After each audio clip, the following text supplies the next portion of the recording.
তাই তো তুমি জানো আমি তোমার প্রতি দুর্বল, তাই তো তুমি বারবার আমাকে ইচ্ছে করে অবহেলা করে যাচ্ছ।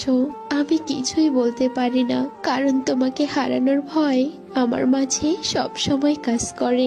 আমার ফোন রিসিভ না করে তুমি আনন্দ পাও, আমি ফোনের উপর ফোন দিয়েই যাই, তাতে তোমার কিছু যায় আসে না। তুমি ফোনটা সাইলেন্ট করে আবার ঘুমিয়ে পড়ো।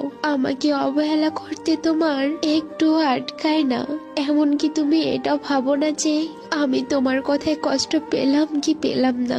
আচ্ছা, সব সময় কি একই রকম চলবে?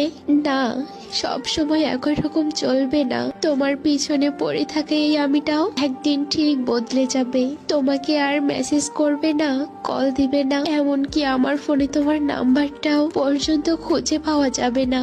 আমাকে অসংখ্য অজুহাত দেখিয়ে দূরে সরিয়ে রাখো। দেখবে এমন একটা সময় আসবে যখন তুমি একটাবার হ্যালো বলার জন্য সুযোগটাও পাবে না। প্রত্যেকটা মানুষেরই জীবনে একটা করে সুযোগ আসে। তোমার সুযোগ ছিল আমাকে ভালোবেসে বুকে জড়িয়ে রাখার, আর আমার সুযোগ ছিল প্রচন্ড কষ্টের হাত থেকে বেরিয়ে যাওয়ার।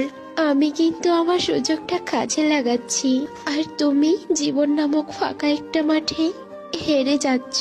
এই যুগে সত্যিকারের ভালোবাসার মানুষের খুবই অভাব। তাই যদি সত্যিকারের ভালোবাসার মানুষটাকে পেয়ে যাও, তাহলে তাকে অবহেলা করো না, ভালোবেসে বুকে জড়িয়ে রাখো।